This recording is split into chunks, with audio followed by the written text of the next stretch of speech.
Je suis rentré chez moi avec 2 jours d'avance sur le planning prévu. En m'engageant dans le parking souterrain de notre immeuble, j'ai levé les yeux. Par habitude, vers le 12e étage. La fenêtre de notre chambre donnait à l'ouest, captant les dernières lueurs chaudes de l'après-midi. La lumière de la chambre était allumée. Puis, en l'espace d'un battement de cœur, elle s'est éteinte. Mon mari m'avait dit qu'il serait en centre-ville tout l'après-midi. Pour un rendez-vous avec un client important. J'ai failli sourire, imaginant qu'il avait peut-être oublié quelque chose et qu'il était rentré plus tôt. Mais quelque chose en moi m'a soufflé de ne pas appeler, de ne pas envoyer de message. Juste d'observer. Je suis resté dans ma voiture, moteur coupé. 5 minutes ont passé. Puis 10. Finalement, les portes de l'ascenseur se sont ouvertes dans le hall. Une femme est sortie la première. Elle a baissé ses lunettes de soleil et a jeté un coup d'œil autour d'elle avant de se diriger vers le parking. Ensuite, mon mari a suivi. Mais si mon sang s'est glacé, ce n'était pas parce qu'une autre femme sortait de mon appartement. C'était parce que je savais exactement qui elle était. Et 15 ans plus tôt, elle avait disparu de ma vie après l'avoir détruite une première fois. Pendant 22 ans, j'ai cru avoir construit ce genre de mariage que les gens admirent. Pas parfait. Aucun mariage ne l'est jamais, mais solide, prévisible, sûr. Arnaud et moi nous sommes rencontrés quand j'avais 23 ans, alors que j'occupais mon premier vrai poste dans une compagnie d'assurance régionale à Lyon. Il était drôle sans forcer, confiant sans être arrogant, et doté d'une patience qui donnait à chacun autour de lui le sentiment d'être important. Il se souvenait des anniversaires. Il tenait les portes. Il appelait ma mère à chaque fête des mères sans que j'aie besoin de le lui rappeler. Quand nous nous sommes mariés, tout le monde disait que j'avais trouvé un homme en or. Pendant longtemps, j'ai cru qu'ils avaient raison. Nous avons acheté une maison de ville modeste, puis nous avons déménagé dans cet appartement avec vue sur le Rhône une fois que l'activité de consultant d'Arnaud a commencé à décoller.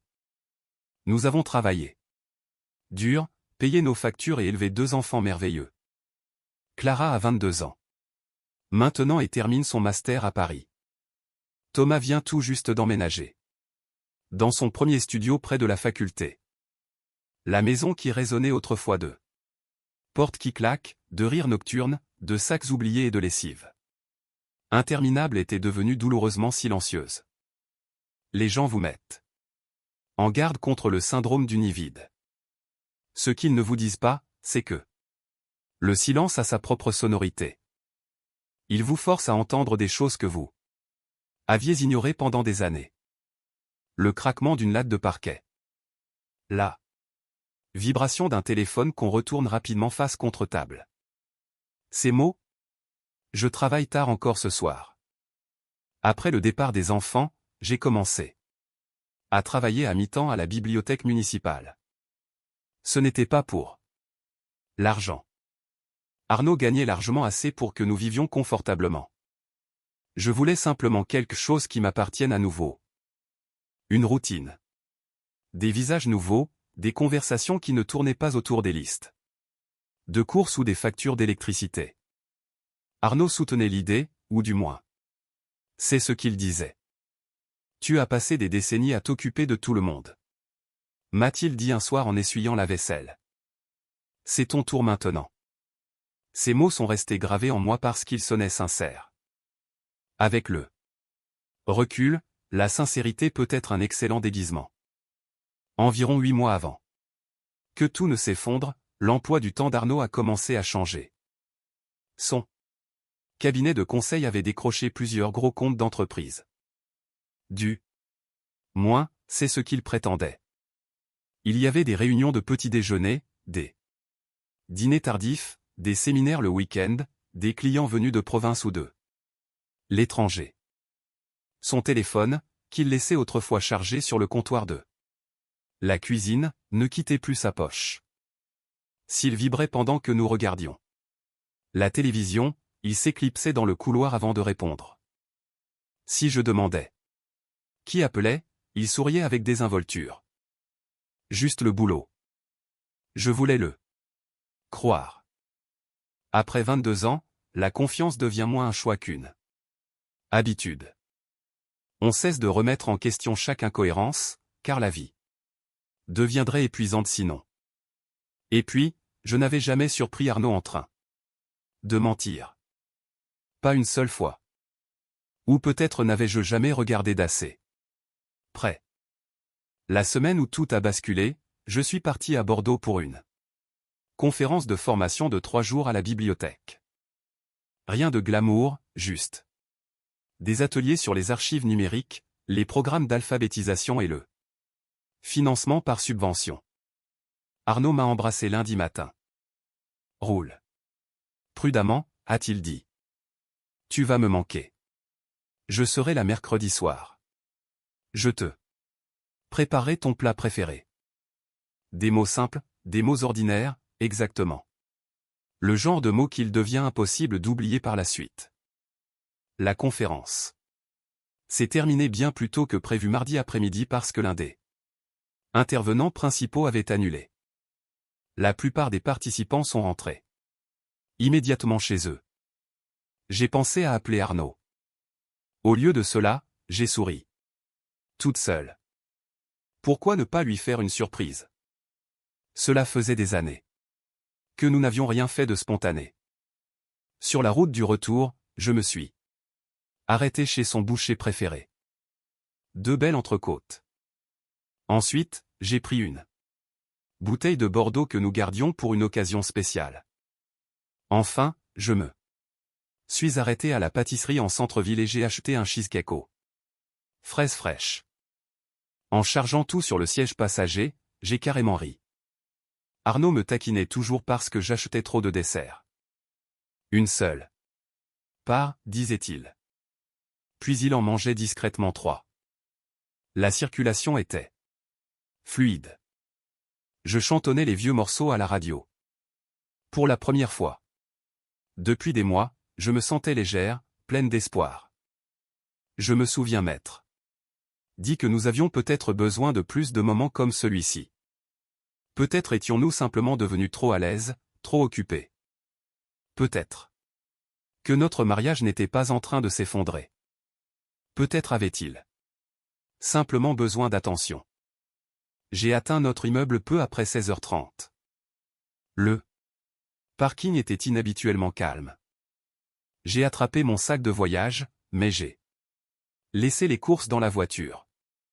Puis, quelque chose m'a poussé à lever les yeux. La lumière de notre chambre brillait à travers les rideaux. J'ai froncé les sourcils. Il faisait encore jour dehors. Arnaud n'allumait presque jamais cette lumière durant l'après-midi. Avant que je puisse y réfléchir davantage, la lumière a soudainement disparu. Pas tamisée, pas de scintillement, elle s'est éteinte instantanément. Une étrange sensation s'est logée dans mon estomac. Ce n'était pas de la peur. Pas encore. Plutôt la sensation inconfortable de se souvenir qu'on a oublié quelque chose d'important.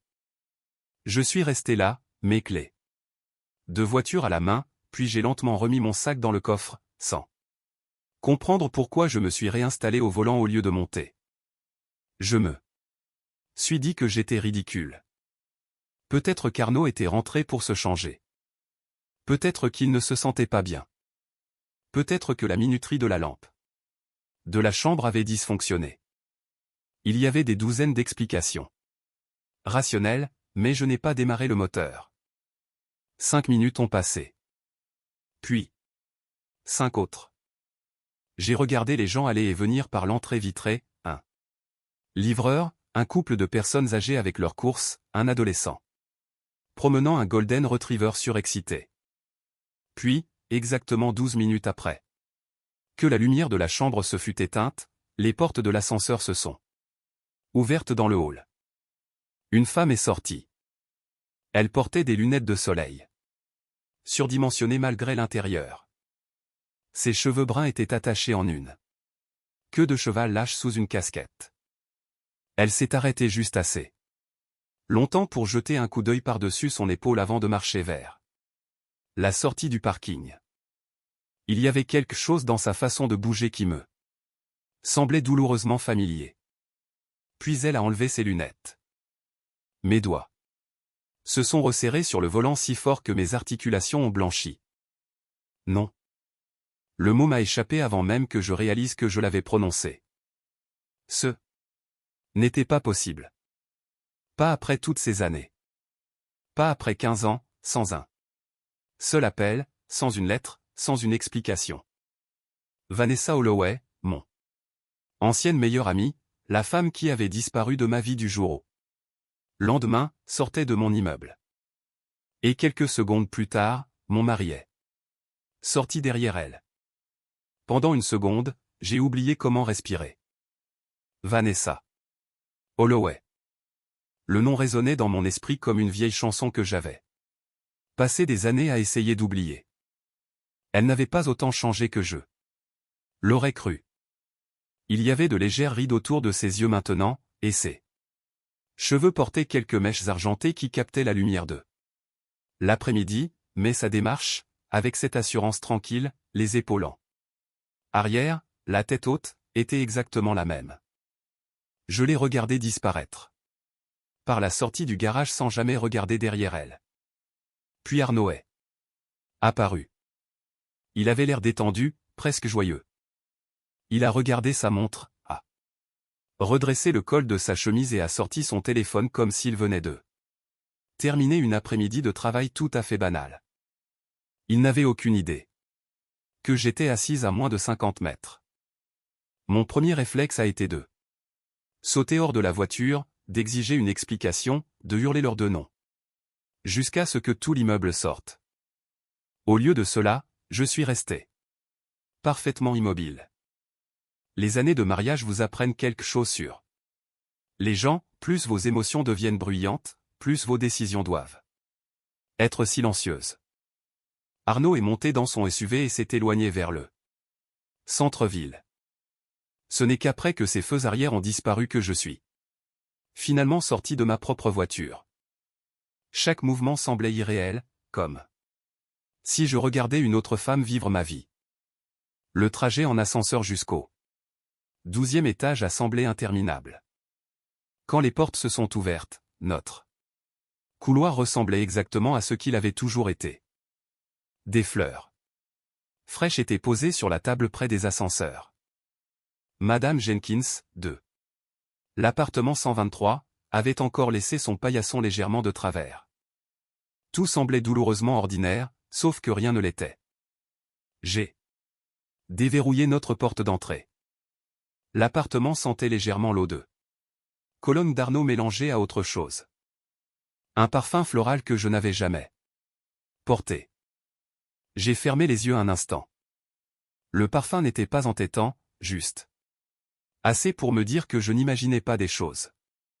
Le salon était impeccable. L'îlot de cuisine avait été nettoyé. 2 verres à vin séchaient près de l'évier. Arnaud ne buvait jamais de vin l'après-midi. Moi non plus. Lentement, je me suis dirigé vers notre chambre. Le lit avait été fait un peu trop parfaitement. Arnaud n'était pas du genre à lisser chaque faux pli dans une couette avant de quitter la maison. Un oreiller reposait légèrement plus haut que l'autre. Quelqu'un s'était dépêché. Pas assez pour laisser des preuves évidentes, juste assez pour que quelqu'un qui connaissait la pièce le remarque. J'ai ouvert le placard. Son blazer bleu marine avait disparu. Celui qu'il prétendait porter pour rencontrer un client important. J'ai regardé le panier à linge. Une serviette de bain blanche était pliée soigneusement sur le dessus. Encore tiède. Mes genoux ont fléchi. Je me suis assise au bord du lit avant de m'effondrer. La chambre semblait soudain trop calme. 22 ans. 22. Ans d'anniversaire, de matin de Noël, de visite à l'hôpital, de remboursement de prêts, de conversations nocturnes, de vacances en famille. Tout. Cela avait-il moins compté pour lui qu'une après-midi avec une autre femme? Non. Quelque chose ne collait pas. Si Arnaud avait une liaison, pourquoi l'amener ici? Pourquoi tout risquer dans notre propre maison? Il n'était pas imprudent. Il planifiait tout. Il l'avait toujours fait. Cette pensée m'a arrêté. Arnaud n'était pas impulsif. Il calculait chaque décision professionnelle, chaque investissement, chaque itinéraire de vacances. Si Vanessa était venue ici, il devait y avoir une raison. Et d'une certaine manière, je ne pensais pas que l'histoire de cœur fût toute l'affaire. Je suis entré dans le bureau à domicile d'Arnaud. Son ordinateur portable avait disparu. Rien d'inhabituel. Mais un tiroir de rangement n'était pas complètement fermé. J'ai failli l'ignorer. Puis la curiosité a gagné. À l'intérieur, il y avait des dossiers soigneusement organisés. Assurance, impôts, titres de propriété, relevés d'investissement. Tout semblait parfaitement normal jusqu'à ce que je remarque un espace vide. Une étiquette restait sur l'étagère. Crédit immobilier. Le dossier lui-même avait disparu. J'ai froncé les sourcils. Arnaud n'égarait jamais de paperasse importante. Jamais. J'ai refermé le tiroir. Doucement. Pendant l'heure qui a suivi, je me suis forcé à réfléchir au lieu de réagir. J'ai déballé les courses, mis les entrecôtes au réfrigérateur, rangé le cheesecake. Puis je me suis assise à la table de la cuisine avec une tasse de café qui a rapidement refroidi. Vers 18h30, Arnaud est rentré avec sa sacoche en cuir. Il a souri dès qu'il m'a vu. Laure. Il avait l'air sincèrement surpris. Qu'est-ce que tu fais là déjà? La conférence s'est terminée plus tôt. Je me suis levé et j'ai embrassé sa joue. Son expression n'a pas changé. Pas même d'une fraction de seconde. S'il se sentait coupable, il le cachait remarquablement bien. J'allais t'appeler après ma réunion, a-t-il dit. Vraiment? Bien sûr. Comment s'est passée la réunion client? Il a desserré sa cravate et a soupiré de manière théâtrale. Longue. Tu sais comment sont ces négociations. J'aurais préféré être n'importe où ailleurs. J'ai regardé droit dans ses yeux. Il te garde bien occupé. Plus occupé que jamais. Sans hésitation, sans ciller. Le mensonge était venu aussi naturellement que la respiration. Cela m'a fait plus mal que je ne l'aurais cru. Pas parce qu'il avait menti. Parce qu'il était devenu doué pour ça. Nous avons dîné ensemble. Il a complimenté la viande, a ri d'une anecdote drôle arrivée au bureau, m'a interrogé sur ma conférence. Tout ressemblait exactement à n'importe quel dîner que nous avions partagé pendant des années, sauf que maintenant, chaque phrase portait une question en dessous. Était-ce répété? Venait-il de passer l'après-midi avec Vanessa avant de s'asseoir en face de moi? Prétendant que tout était normal? Après le dessert, il s'est excusé pour répondre à un autre appel professionnel. Il est sorti sur le balcon et a fermé la baie vitrée derrière lui. J'ai observé son reflet dans la vitre. Il ne parlait pas beaucoup, écoutant surtout. Puis il a souri. Pas le sourire poli qu'il réservait aux clients. Un sourire chaleureux. Un sourire intime. Quand il est revenu à l'intérieur, il a glissé son téléphone dans sa poche presque automatiquement. J'ai souri. Je vais prendre une douche. Très bien. A-t-il répondu. À l'étage, avec la ventilation de la salle de bain en marche. J'ai verrouillé la porte. Puis j'ai pleuré pendant exactement 3 minutes. Pas plus. Quand les larmes ont cessé, je me suis regardé dans le miroir. Yeux rouges, voix stable. Une question se répétait sans cesse, pourquoi Vanessa? 2. Toutes les personnes au monde, pourquoi elle? Je me suis séché le visage, je suis retourné dans la chambre et je me suis glissé dans le lit à côté d'eux. L'homme en qui j'avais eu confiance pendant plus de 2 décennies. Arnaud dormait déjà en quelques minutes, ou faisait semblant. J'ai fixé le plafond. Jusqu'après minuit. Au matin, j'avais pris la décision la plus importante de ma vie. Je n'allais pas confronter mon mari. Pas encore. Si Arnaud et Vanessa cachaient quelque chose, j'avais l'intention d'en découvrir chaque morceau avant que l'un ou l'autre ne réalise que j'enquêtais. Le lendemain matin, j'ai attendu qu'Arnaud parte pour son bureau. Je suis resté près de la fenêtre et j'ai regardé son SUV sortir du garage. Ce n'est qu'alors que j'ai bougé. D'abord, j'ai revérifié son bureau. Le dossier de crédit immobilier était toujours absent. Ensuite, j'ai ouvert le petit coffre-fort ignifugé dans notre placard. Acte de naissance, passeport, livret de famille, vieilles obligations. D'épargne du père d'Arnaud. Tout semblait intact, mais les apparences ne signifiaient plus rien désormais. J'ai pris des photos de chaque document. Puis, j'ai appelé la seule personne de confiance qui savait garder son calme. Situation de crise. Ma cousine Marlène. Elle travaillait comme clerc de notaire depuis près de 30 ans et avait vu plus de divorces sordides, de comptes secrets et d'actifs cachés que quiconque que je connaissais. Quand je lui ai dit que j'avais besoin d'un avocat, mais que je ne voulais pas qu'Arnaud le sache, elle n'a pas posé de questions inutiles. Elle a simplement dit « Note ce nom. Étienne Brox ». À midi, j'étais assise dans son bureau au 4e étage d'un immeuble en briques calme du centre-ville. Étienne avait la cinquantaine, des cheveux gris, des lunettes sans monture et l'expression patiente d'un homme qui avait appris à ne jamais réagir trop vite. Il a écouté pendant que je lui racontais tout. Le retour anticipé, la lumière de la chambre, Vanessa, le mensonge d'Arnaud, le dossier manquant. Quand j'ai fini, Étienne s'est penché en arrière dans son fauteuil et a tapoté son bloc-notes avec un doigt. Vous avez bien fait de ne pas l'affronter encore. Entendre cela a noué mon estomac. Alors vous pensez que quelque chose ne va pas? Je pense, a-t-il dit prudemment, que les gens risquent rarement d'amener quelqu'un dans le domicile conjugal à moins de se sentir très en confiance.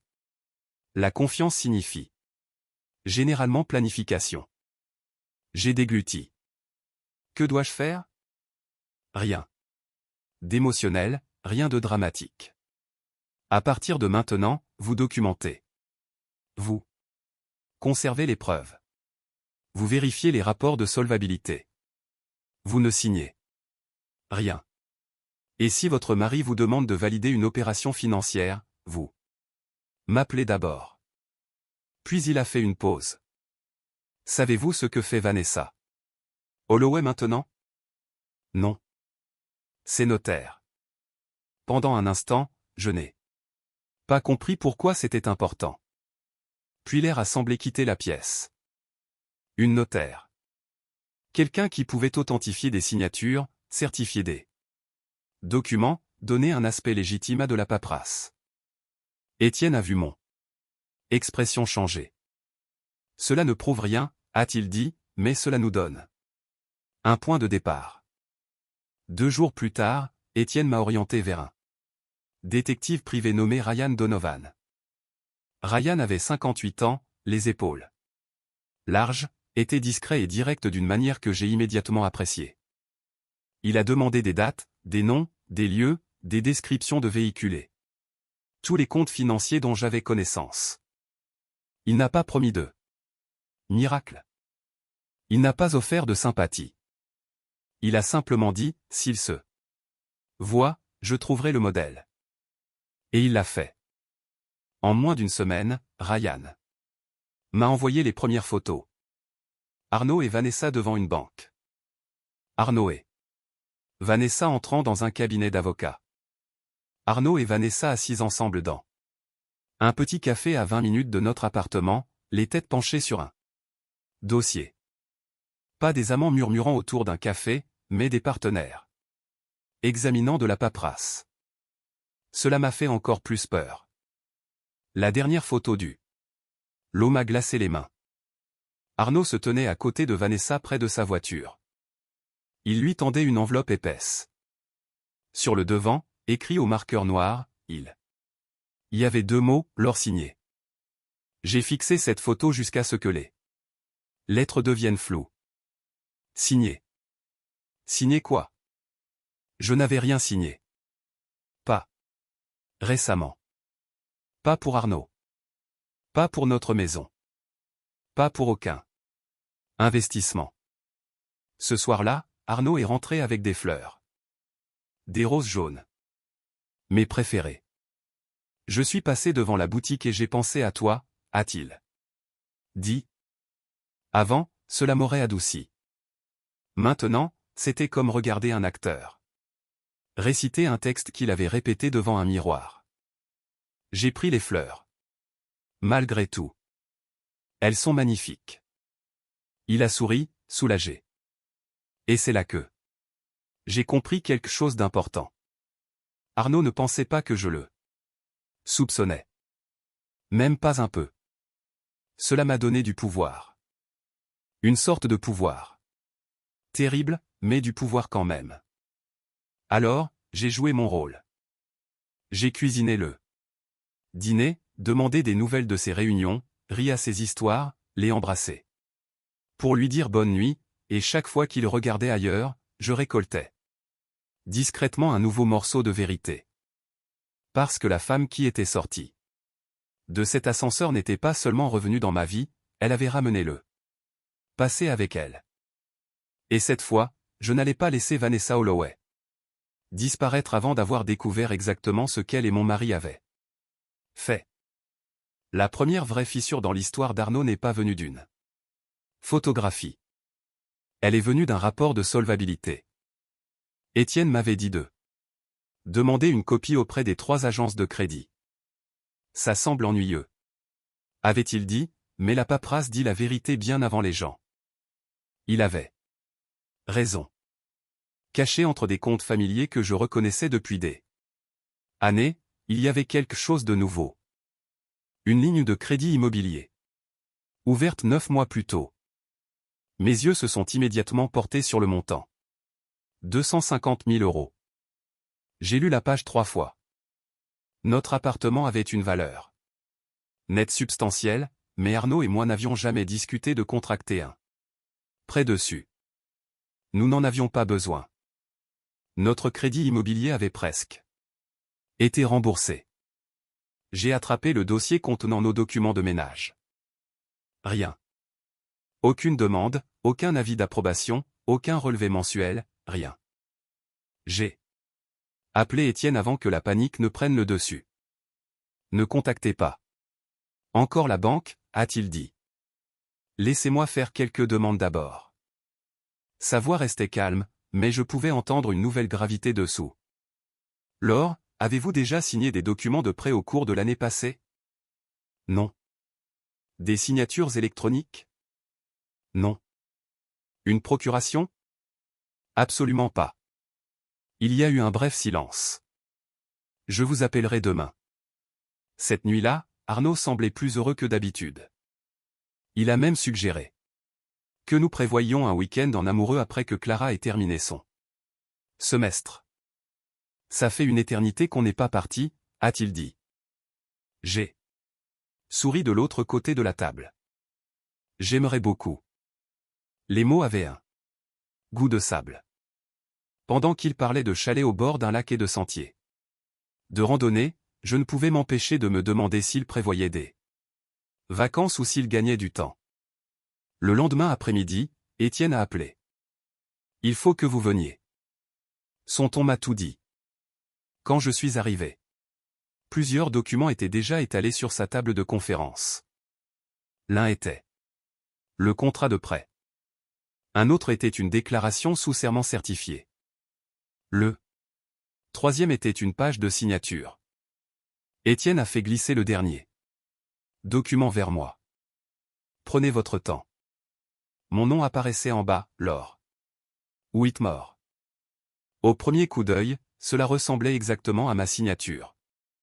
Le L, bouclé, la longue queue sur le R, la légère inclinaison vers la droite.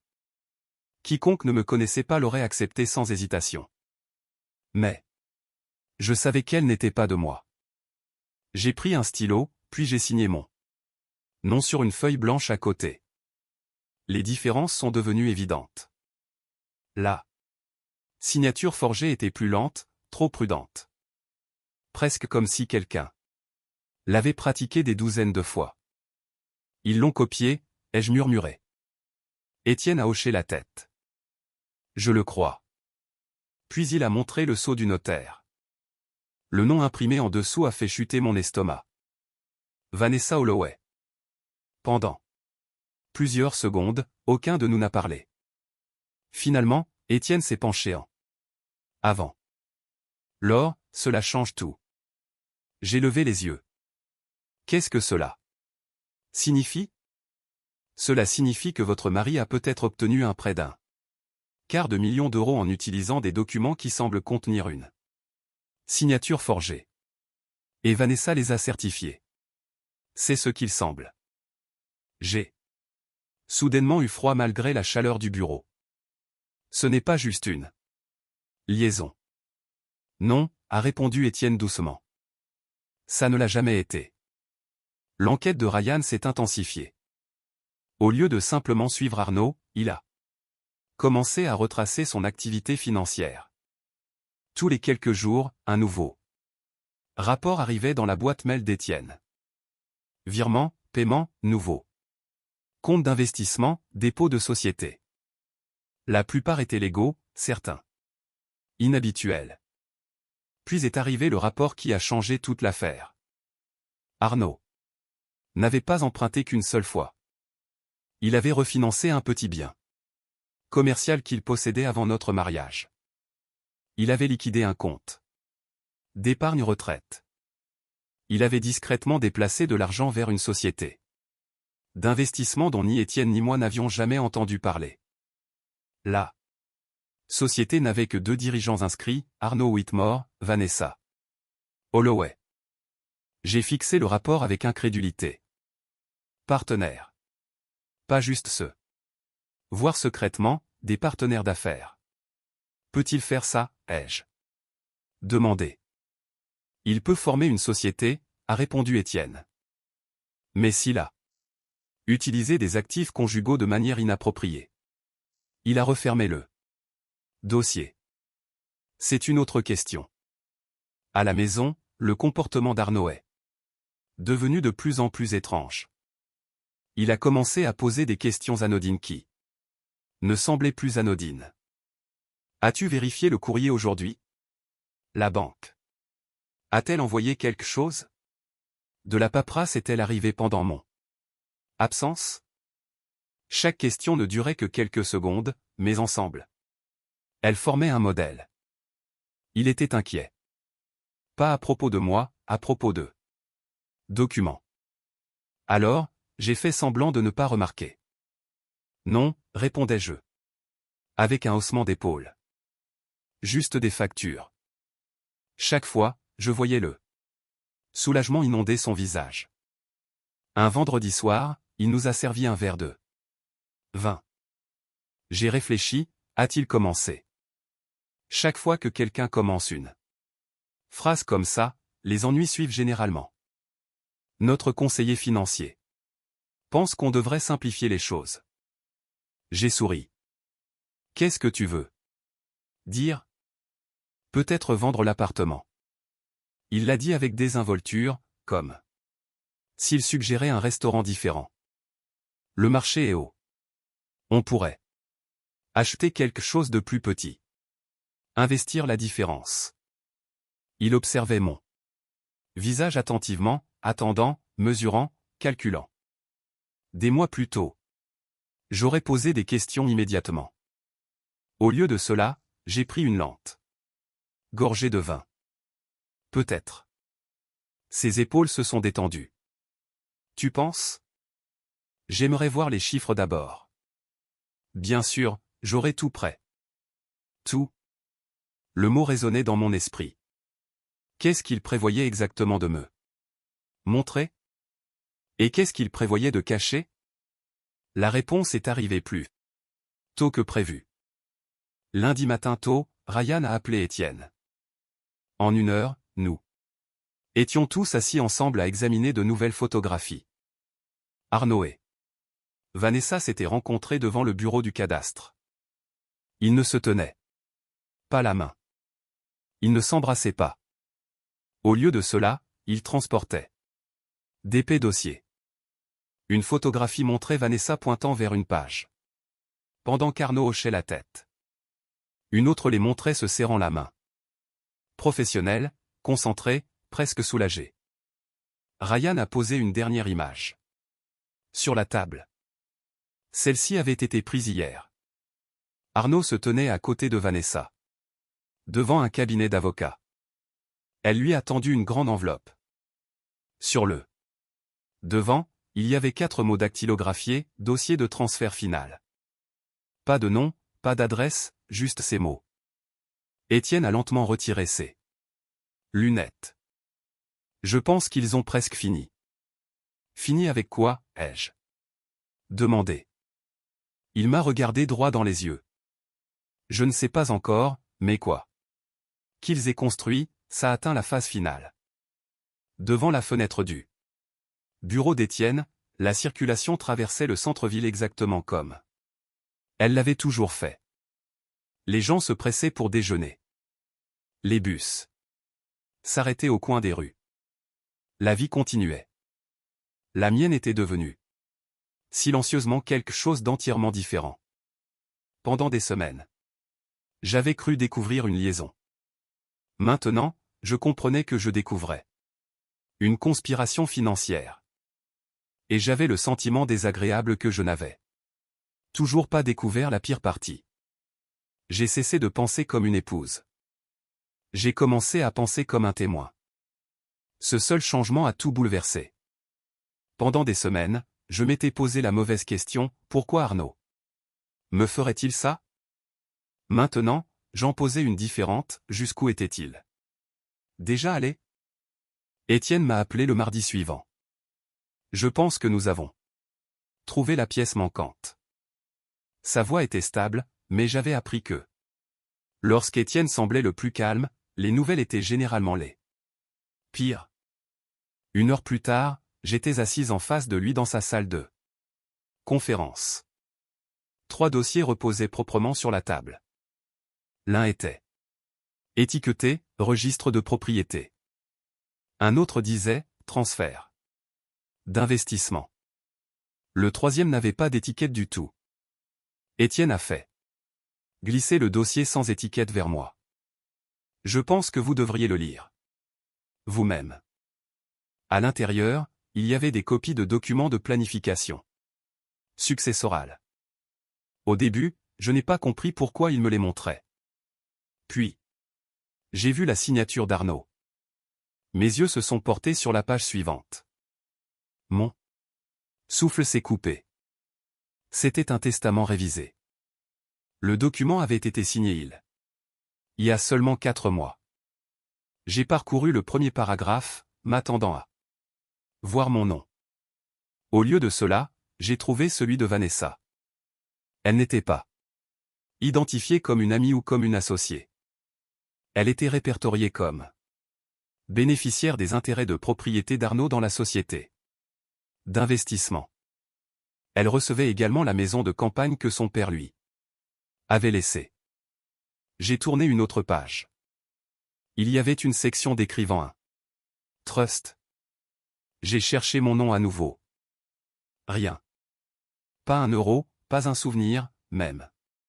Pas une phrase reconnaissant la femme avec qui il était marié depuis plus de 2 décennies. Mes mains tremblaient quand j'ai fermé le dossier. Alors? Ai-je murmuré, il prévoyait de me laisser avec rien. Étienne a croisé les mains. Je ne crois pas que ce soit le plan complet. J'ai levé les yeux. Qu'est-ce que vous voulez dire? Il a ouvert le 2e dossier. Regardez. La dette. Il y avait des feuilles de calcul listant les prêts, les lignes de crédit et les obligations impayées. Certaines étaient des dépenses professionnelles légitimes. D'autres avaient été garanties en utilisant des actifs conjugaux. Si ces transactions avaient continué, a expliqué Étienne, vous auriez pu vous retrouver responsable d'une part substantielle de ces passifs, tandis qu'une grande partie des actifs valorisables avait déjà été déplacés ailleurs. J'ai fixé les chiffres. Pendant des mois, Arnaud avait discrètement réorganisé notre vie financière. Pas en un seul mouvement dramatique. En des douzaines de petits gestes, assez petits pour éviter l'attention, assez grands pour tout changer. Étienne s'est penché en avant. La bonne nouvelle, c'est que nous avons trouvé cela avant que le processus ne soit complet. La mauvaise nouvelle. Il m'a adressé un regard compatissant. Nous devons agir maintenant. Cet après-midi-là, nous avons rencontré une experte comptable judiciaire nommée Linda Mercé. Elle a passé près de 3 heures à examiner les relevés bancaires, les déclarations d'impôts et les dépôts de société. Elle parlait à peine pendant qu'elle travaillait.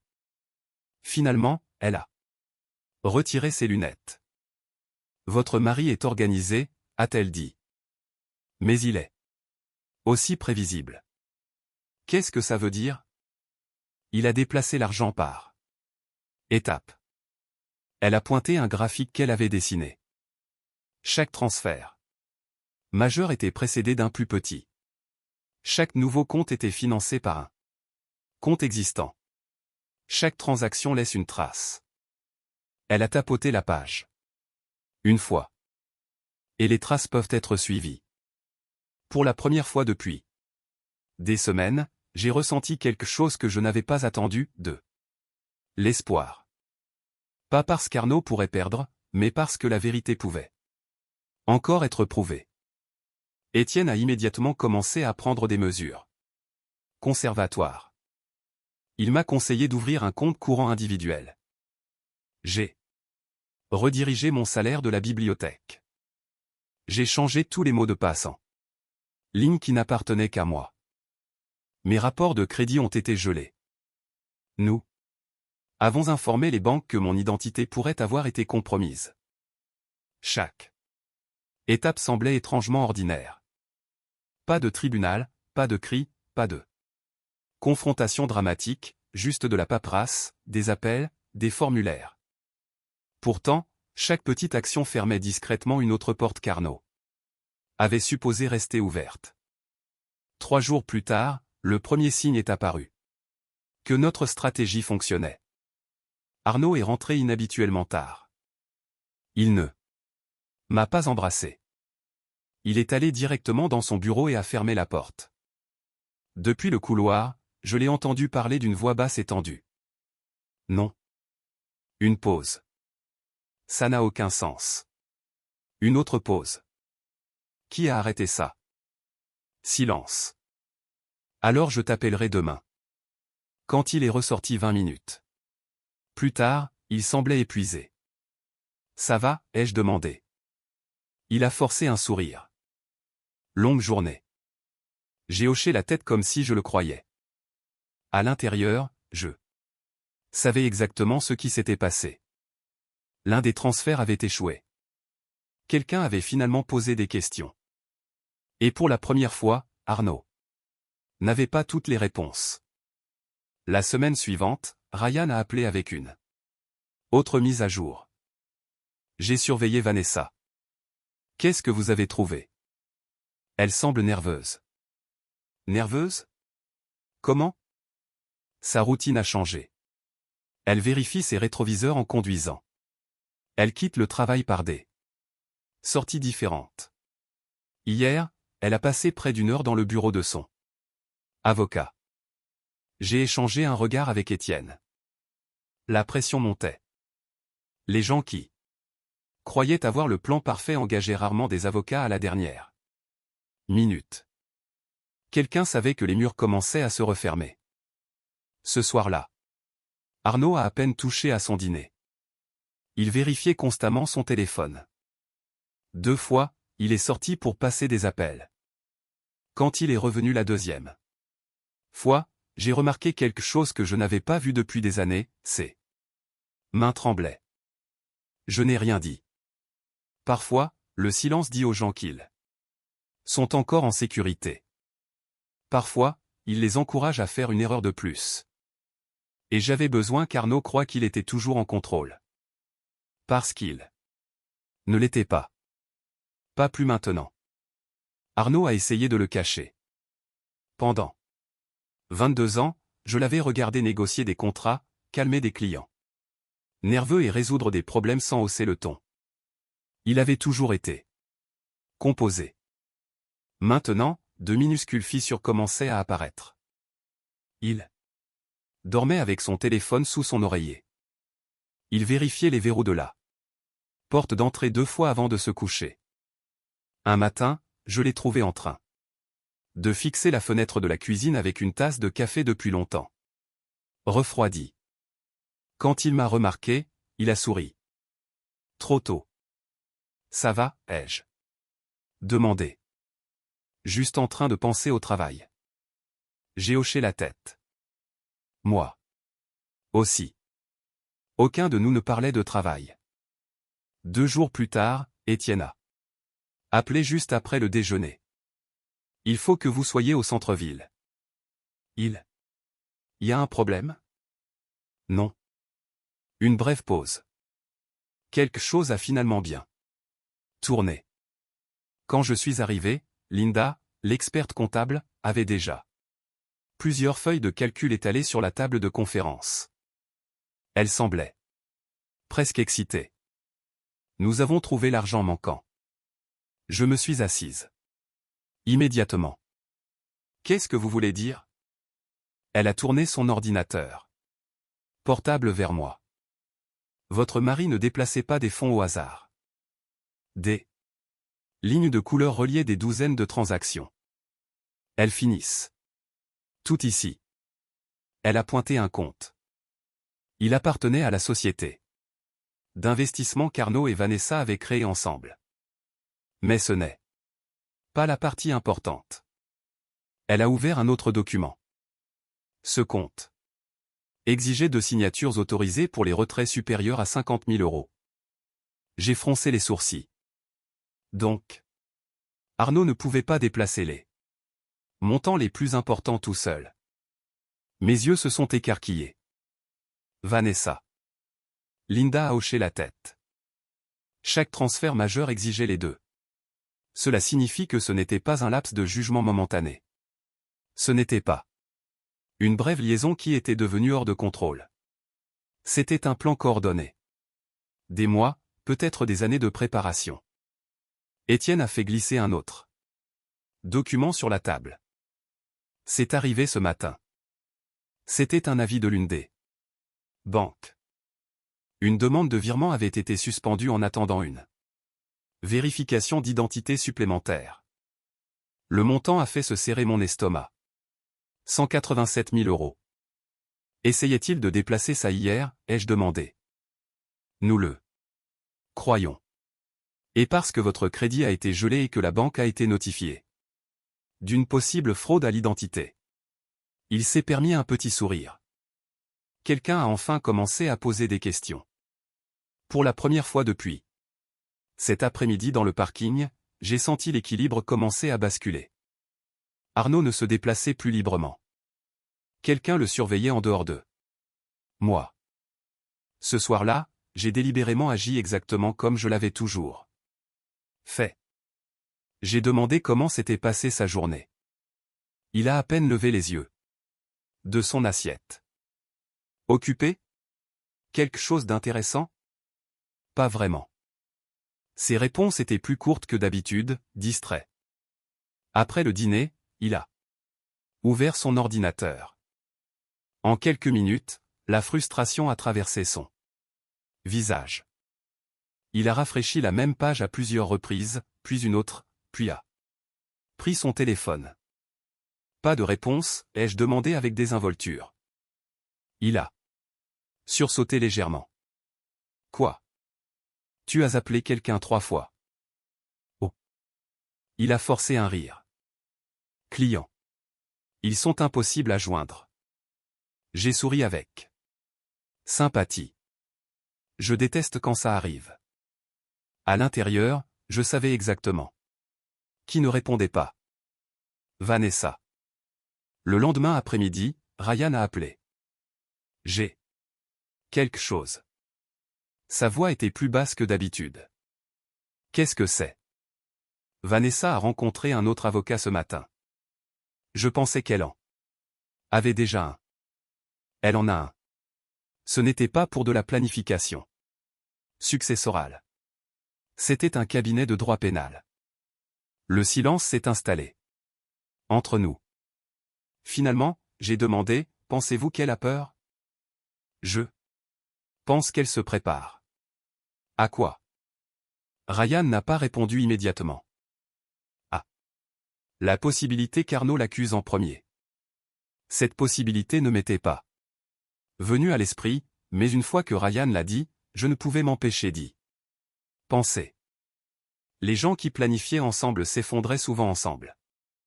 La loyauté ne durait qu'aussi longtemps que tout le monde croyait pouvoir s'échapper. Si l'un d'eux pensait que la prison, la ruine financière ou la disgrâce publique arrivait, le partenariat s'effondrerait.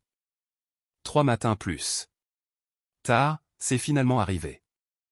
Arnaud était sous la douche quand son téléphone a vibré sur le comptoir de la salle de bain.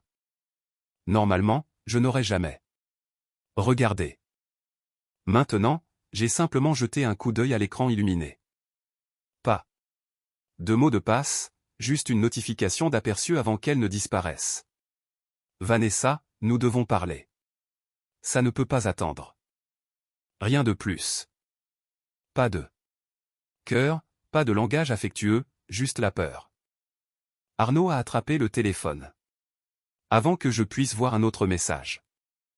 Prête pour le travail, a-t-il demandé. Je le suis. Il a cherché sur mon visage pendant un moment. Peut-être demandant si j'avais remarqué quelque chose. S'il était méfiant, il l'a caché. Il a embrassé mon front et est parti. La porte d'entrée a claqué. Je suis resté parfaitement immobile. Puis mon propre téléphone a sonné. C'était Étienne. Ses premiers mots étaient calmes. Laure, nous avons atteint le point où Arnaud ne peut pas tranquillement finir ce qu'il a commencé. J'ai fermé les yeux. Qu'est-ce qui arrive maintenant? La réponse d'Étienne est venue sans hésitation. Maintenant, il commence à faire des erreurs. La première erreur est arrivée 48 heures plus tard. Arnaud m'a appelé au travail juste avant midi. Sa voix était inhabituellement chaleureuse.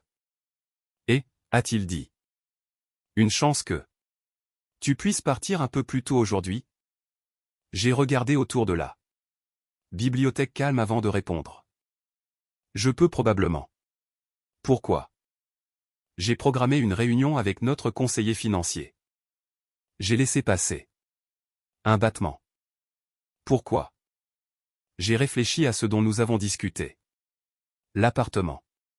Si on veut réduire la voilure un jour, on devrait commencer à planifier maintenant. C'était là la conversation qu'il essayait d'avoir depuis des semaines.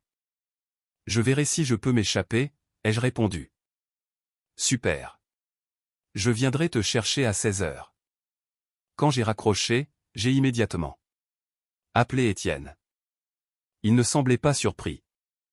Je m'y attendais. Moi aussi. Que dois-je faire? Vous y allez.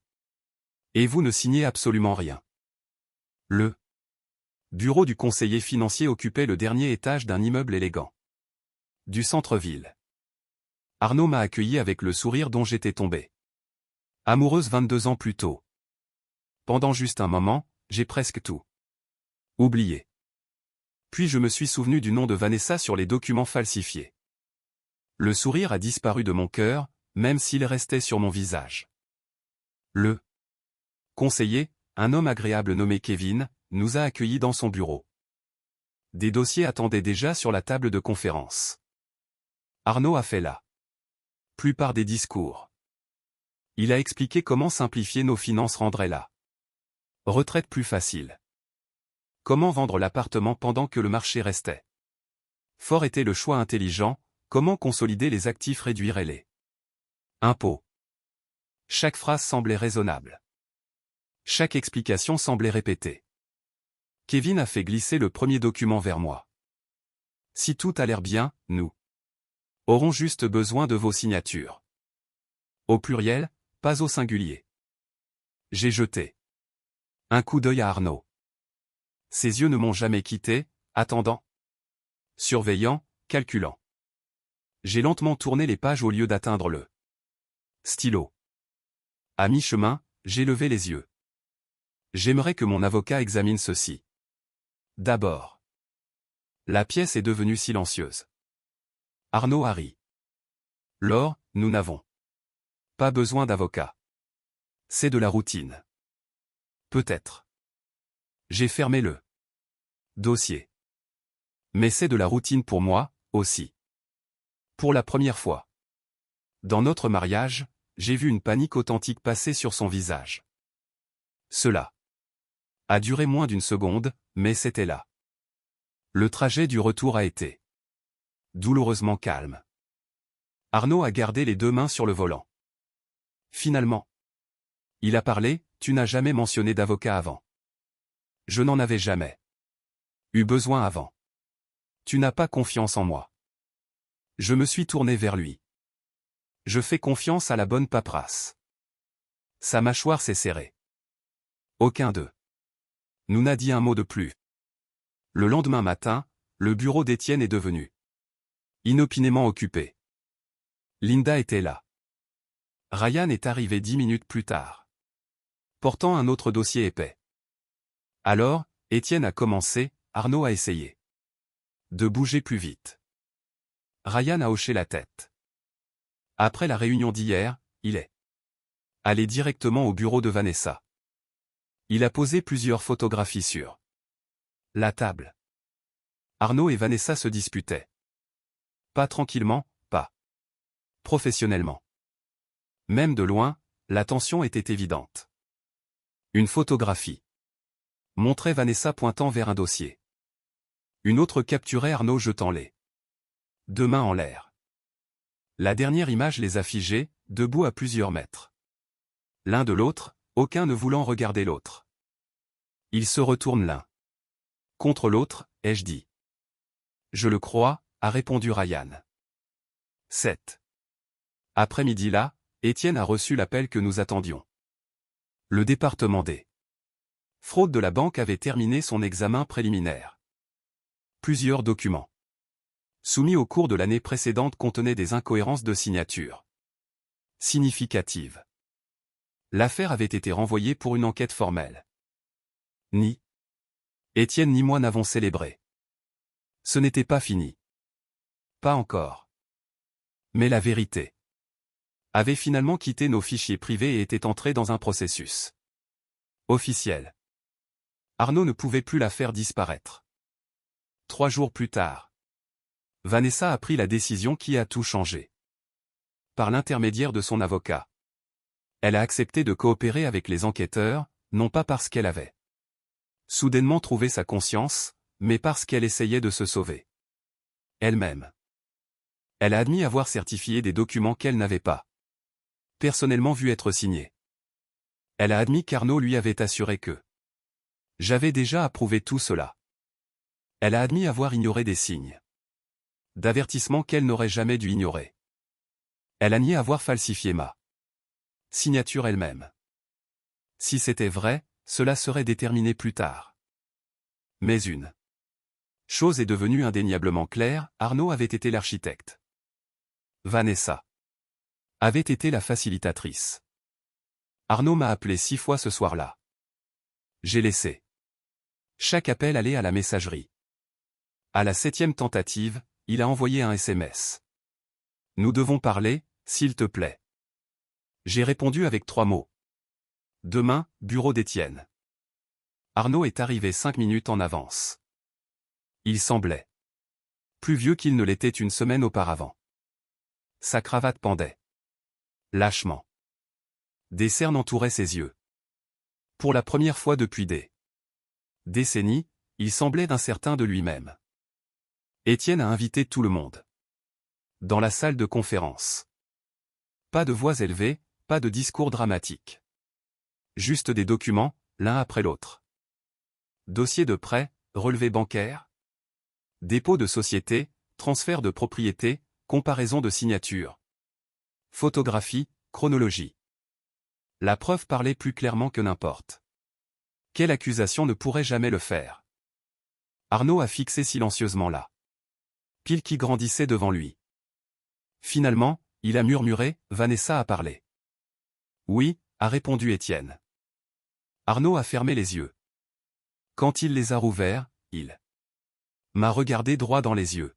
« Quand as-tu su ?» J'ai soutenu son regard. Pas tout. Mais assez. Il a dégluti. Non, je veux dire, quand as-tu réalisé pour la première fois? J'ai repensé au parking, au soleil de l'après-midi, à la fenêtre de la chambre, à la lumière qui disparaissait soudainement, puis aux portes de l'ascenseur qui s'ouvraient. J'ai su, ai-je dit doucement, au moment où j'ai regardé Vanessa sortir de notre immeuble. Arnaud a baissé la tête. Pour la première fois depuis que ce cauchemar avait commencé, il n'avait plus rien à dire. Le divorce a été finalisé 9 mois plus tard. Les gens imaginent souvent la fin d'un mariage comme un moment dramatique. Un juge frappant un marteau, quelqu'un sortant en trompe d'un tribunal, une dispute finale qui change tout. La vérité était plus calme. Cela s'est terminé. Avec des signatures, des dates sur le calendrier, des cartons remplis une pièce à la fois, et la réalisation étrange qu'une personne qui avait autrefois connu chaque détail de votre vie était devenu quelqu'un que vous ne reconnaissiez plus. Arnaud et moi avons à peine parlé pendant ces mois, sauf par l'intermédiaire de nos avocats. Quand nous le faisions, nos conversations restaient pratiques. Utilité, assurance, l'appartement. Il n'y avait pas de promesses désespérées, pas de cris, pas de scène qui aurait fait une histoire intéressante. Les dégâts étaient déjà faits. Les mots ne pouvaient pas les défaire. L'enquête a avancé sans que j'aie besoin de la pousser. La banque a conclu que plusieurs documents de prêt contenaient des signatures qui nécessitaient un examen plus approfondi. Comme des questions avaient été soulevées avant que des actifs supplémentaires ne soient transférés, la plupart des transactions restantes ont été gelées. La société d'investissement Carnot et Vanessa avaient passé des mois à construire et devenu le centre d'un examen financier. Leur plan soigneusement arrangé s'est effiloché beaucoup plus vite qu'il n'avait été assemblé. Un document manquant a conduit à un autre. Une interview a conduit à une autre. Une explication a contredit la suivante. Finalement, la vérité est devenue trop grande pour que l'un ou l'autre puisse la contrôler. Vanessa a perdu bien plus qu'elle ne l'avait prévu. Sa réputation professionnelle, construite au fil des années, a disparu presque du jour au lendemain. Elle m'a envoyé une lettre manuscrite plusieurs semaines après le début de l'enquête. Je l'ai lue une fois, puis je l'ai remise dans l'enveloppe. Elle s'est excusée. Elle a admis qu'elle avait ignoré ses doutes parce qu'Arnaud l'avait convaincue que tout avait déjà été discuté entre nous. Elle a affirmé n'avoir jamais eu l'intention de détruire mon mariage. Peut-être qu'elle le croyait. Peut-être qu'elle avait même besoin de le croire elle-même. Mais les intentions ne pouvaient pas effacer les conséquences. Je n'ai jamais répondu. Certaines conversations appartiennent au passé. Arnaud a essayé de me joindre plusieurs fois après le divorce. Au début, il a laissé des messages pratiques. Il reste quelques documents fiscaux. J'ai trouvé une autre boîte de photos de Clara. Puis les messages ont changé. Je sais que je ne mérite pas ton pardon. J'aimerais pouvoir tout expliquer.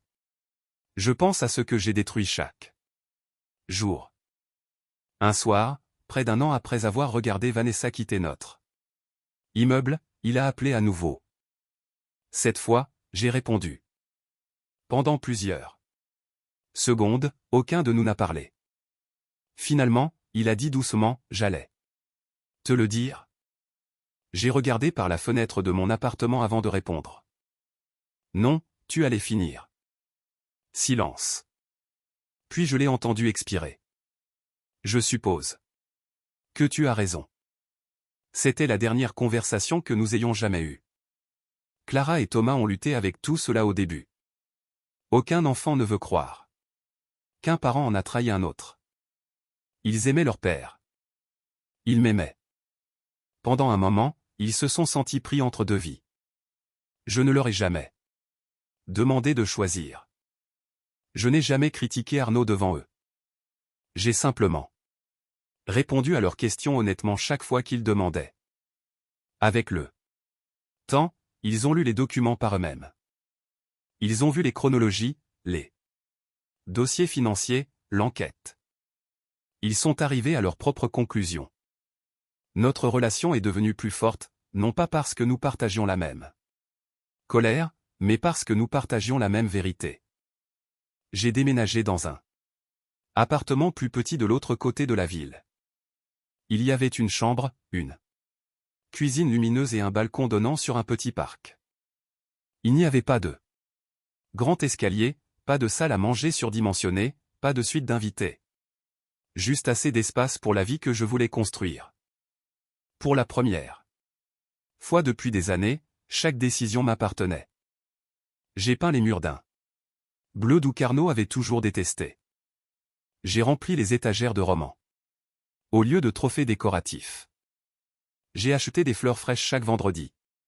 Non pas parce que quelqu'un d'autre pourrait en profiter, mais parce que je le voulais. Les gens confondent souvent recommencer avec tout perdre. Ce n'est pas la même chose.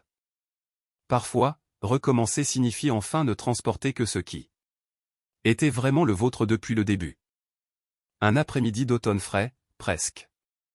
Exactement 1 an après que tout avait commencé, je suis retourné dans notre ancien quartier. Pas parce qu'il me manquait, parce que je voulais voir ce que cela faisait. L'immeuble semblait exactement le même. Des enfants jouaient près de l'entrée. Un livreur faisait rouler des cartons dans le hall. Quelqu'un riait. Sur un balcon voisin. La vie avait continué sans demander la permission à personne. Je me suis garé de l'autre côté de la rue, presque exactement à l'endroit où j'étais assis cet après-midi-là. L'endroit où j'avais regardé la lumière de la chambre s'éteindre. L'endroit où j'avais regardé les portes de l'ascenseur s'ouvrir. J'ai levé les yeux vers le 12e étage. Les rideaux étaient différents maintenant. Quelqu'un d'autre vivait là. Quelqu'un d'autre appelait cela « chez soi ». Je m'attendais à de la tristesse. Au lieu de cela, j'ai ressenti de la gratitude. Pas pour ce qui était arrivé, pour ce que j'avais appris. La confiance ne devrait jamais exiger l'aveuglement. L'amour ne devrait jamais exiger le silence. Et la paix vaut bien plus que l'apparence d'un mariage. Parfait. J'ai démarré le moteur. En m'éloignant du trottoir, je n'ai pas regardé dans le rétroviseur. Certains chapitres n'ont pas besoin d'un dernier coup d'œil. Ils ont seulement besoin du courage de se refermer.